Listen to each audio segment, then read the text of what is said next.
యోగా అనేది భారతదేశం ప్రపంచానికి అందించిన అమూల్యమైనటువంటి జీవన విధానం. మన జీవన శైలిలో పెరుగుతున్న ఒత్తిడి, ఆందోళనలు, అనారోగ్య సమస్యలకు yoga best medicine. Welcome to the federal Andhra Pradesh. ఆంధ్రప్రదేశ్లో యోగాంధ్ర సాధన ఒక ముఖ్యమైన కార్యక్రమంగా ప్రభుత్వం భావిస్తోంది. ఆరోగ్యాంధ్రను సాధించాలంటే యోగా తప్పనిసరిగా చేయాలని గత సంవత్సరం ప్రధానమంత్రిని పిలిపించి 2.5 కోట్ల మందితో విశాఖపట్నంలో యోగా కార్యక్రమాన్ని విజయవంతం చేశాం.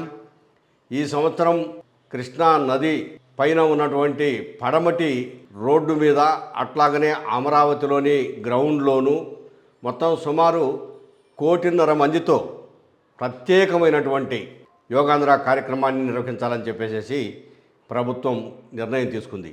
ఈ మేరకు 10 కోట్ల రూపాయల నిధులు కూడా ఈ కార్యక్రమానికి కేటాయిస్తూ ముఖ్యమంత్రి చంద్రబాబు నాయుడు నిన్న ఈ అంశం మీద ప్రత్యేకమైనటువంటి సమీక్ష నిర్వహించారు. 1 కోటి మంది మినిమం, దానికంటే ఎక్కువ వస్తే మంచిది.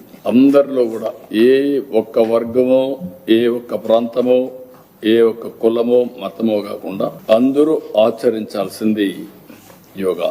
ప్రైవేట్, గవర్నమెంట్ విద్యా సంస్థలు, ప్రైవేట్ ప్రభుత్వ కార్యాలయాలు, దేవాలయాలు, పర్యాటక ప్రాంతాలు, స్వర్ణ గ్రామం, స్వర్ణ వార్డులు అన్ని దిక్కల్లా ఏర్పాటు చేయాలని ఒక కార్యక్రమం పెట్టుకున్నాం. అదే సమయంలో అమరావతిలో జరిగే యోగాంధ్ర 25,000 మంది. అది కూడా పోయినసారి మనం విశాఖపట్నం బీచ్ పక్కన రోడ్డు మీద మనం చేశాం.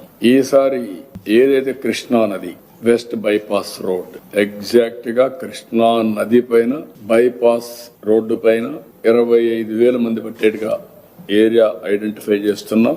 అక్కడ యోగాంధ్ర మనం నిర్వహిస్తున్నాం. ఇది one of the beautiful site. Amaravati అందాన్ని కూడా ప్రపంచానికి చూపించే అవకాశం వస్తుంది. ఎందుకంటే బ్యూటిఫుల్ ప్లేస్, ఆ ప్లేస్ ను కూడా మనం ఇది చేయాల్సిన అవసరం ఉంది. ఈ సమీక్ష సందర్భంగా ముఖ్యమంత్రి చెప్తున్నది ఒక్కటే, ఈరోజు మందులు అవసరం లేదు, ఆహారం ద్వారానే ఏదైనా సాధించవచ్చు. ఆరోగ్యంగా ఉండాలంటే మంచి ఆహారం తినాలి, మంచి వ్యాయామం చేయాలి. అందుకోసం ప్రత్యేకంగా ప్రభుత్వ సలహాదారు మంచన సత్యనారాయణ రూపొందించినటువంటి యోగాకు సంబంధించిన చాలా వీడియోలను కూడా ఈ యోగాంధ్ర కార్యక్రమం సందర్భంగా ప్రదర్శించడానికి కావలసిన ఏర్పాట్లు చేశారు. ఈ నెల 20వ తేదీ వరకు ఈ కార్యక్రమాలు కొనసాగుతాయి. 21వ తేదీన యోగాంధ్ర భారీ స్థాయి కార్యక్రమం ఆంధ్రప్రదేశ్లో జరుగుతుంది. ఇక రెండో ప్రధాన అంశం, తెలంగాణకు సంబంధించి ఆంధ్రాకు సంబంధించి 2 రాష్ట్రాల మధ్య ఇంకా ప్రాంతీయతత్వం కొనసాగుతుందా అనేది ఇప్పుడు ఒక పెద్ద చర్చగా మారింది. పవన్ కళ్యాణ్ 2 రోజుల క్రితం హైదరాబాదులోని తన స్వగృహంలో నిర్వహించినటువంటి ప్రెస్ మీట్లో మేము తెలంగాణలో జనసేన పార్టీ తరఫున పోటీ చేసి తీరుతాం, మాట్లాడే హక్కు మాకుంది, ఎవరు కాదంటారో చూస్తాం, కాంగ్రెస్ నాయకులు మంత్రులు ఇష్టానుసారం మాట్లాడుతున్నారు, మంచి పద్ధతి కాదు ఇది అని చెప్పేసి హితవు చెప్పడమే కాకుండా ఒక విధంగా హెచ్చరిక కూడా చేశారు. నా ప్రేమను కనుక మీరు శంకిస్తే నేను ఇప్పుడు దాకా నిర్ణయించుకోలే. మీరు అంటున్నారు కాబట్టి చెప్తున్నా, తెలంగాణలో జనసేన ఉంటుంది, నేను పోటీ చేస్తా. నేను ఇప్పుడు దాకా ఎప్పుడు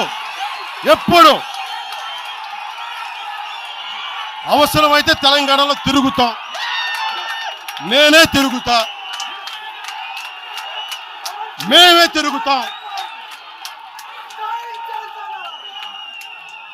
ప్రతి సమస్య మీద మాట్లాడతాం, ప్రతి అన్యాయాన్ని ఎదుర్కొంటాం. ఏం మాట్లాడతారు మీరు?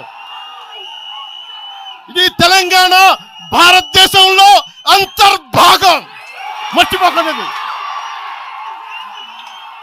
తెలంగాణ నా దేశం, మన భారతదేశంలో అంతర్భాగం తెలంగాణ. మీరు కూర్చోబెట్టి బెదిరించి రాకూడదు. ఏంటో అవన్నీ భరించాం. దాని మీద అక్కడ ఉన్నటువంటి కాంగ్రెస్ నాయకులు, టీఆర్ఎస్ నాయకులు, మిగిలిన వాళ్ళు చివరకు గద్దర్ కుమార్తె కూడా స్పందించారు. వీళ్ళందరూ పవన్ కళ్యాణ్ మాటలను ఖండిస్తూ ఆయన ప్రాంతీయ తత్వాన్ని రెచ్చగొడుతున్నాడు తప్ప సయోధ్యగా మాట్లాడడం లేదు, ఇది పద్ధతి కాదని.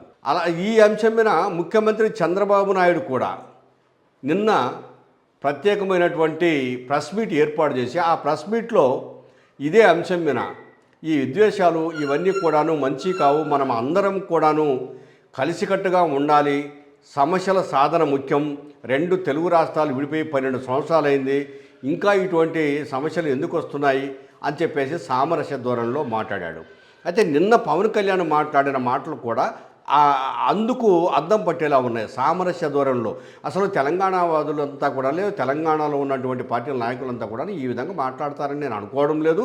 వాళ్ళ మనసుల్లో కూడా ఆ భావన ఉండకపోవచ్చు. నా మనసులో ఉన్న భావన కూడా మా పార్టీ తరఫున అక్కడ మేము పోటీ చేస్తామని చెప్పడం అనేది ఇప్పుడు 2 రాష్ట్రాలలో ప్రత్యేకమైనటువంటి చర్చకు దారితీసింది. ఇంకొక అంశం ఏంటంటే ప్రధానమైనది, ఆర్టీసీని ప్రైవేటీకరణ చేసే అవకాశం ఉందేమో. ఇదే జరిగితే ఆంధ్రప్రదేశ్ రాష్ట్రంలో ఒక విపత్తు వచ్చినట్టే. ఆర్టీసీలో ఉన్న ఉద్యోగాలు ప్రైవేటీకరణకు గురయ్యే అవకాశం ఉంది అనే ఆందోళనలో ముందుగానే ఆర్టీసీ ఉద్యోగ సంఘాలు 2 సంఘాలు జేఏసీగా ఏర్పాటవుతున్నాయి. ఈ నెల 8వ తేదీన జేఏసీగా ఏర్పాటై ప్రత్యేకంగా విద్యుత్తు బస్సుల కొనుగోలు ప్రైవేటు వారికి అప్పగించడం వ్యతిరేకిస్తున్నాము. అలాగనే ఆర్టీసీ డిపోల స్థలాలను చాలా చోట్ల ప్రైవేటు యాజమాన్యాలకు మెయింటెనెన్స్ కోసం ఇస్తున్నారు, దీన్ని వ్యతిరేకిస్తున్నాము అని చెప్పేసి ఆర్టీసీ వాళ్ళు ఆందోళనకు సిద్ధమవుతున్నారు. ఈ రాష్ట్రంలో నిజంగా ఇటీవల కాలంలో ఎప్పుడు ఇట్లాంటి పరిస్థితులు లేవు. ఇప్పుడు ఒక యాజిటేషన్కి సిద్ధమవుతున్నారంటే ఆర్టీసీ మీద అందరికీ చాలా అనుమానాలు ఉన్నాయి. ఇంకో చిన్న అంశం ఏంటంటే గుంటూరులోని జీజీహెచ్లో ఒక పెద్ద పెట్ స్కాన్ను ఏర్పాటు చేశారు ఇటీవల కాలంలో. అది చాలా గొప్పది. సౌత్ ఇండియాలోనే చాలామందికి ఉపయోగపడేది. పైగా పెద్ద గవర్నమెంట్ హాస్పిటల్లో ఏర్పాటు చేయటము, భారీ స్థాయి ఖరీదైనటువంటి వైద్యాన్ని అందించడం అనేది అభినందించదగినటువంటి విషయం అని చెప్పేసి ముఖ్యమంత్రి చంద్రబాబు నాయుడు చెప్పడం విశేషం.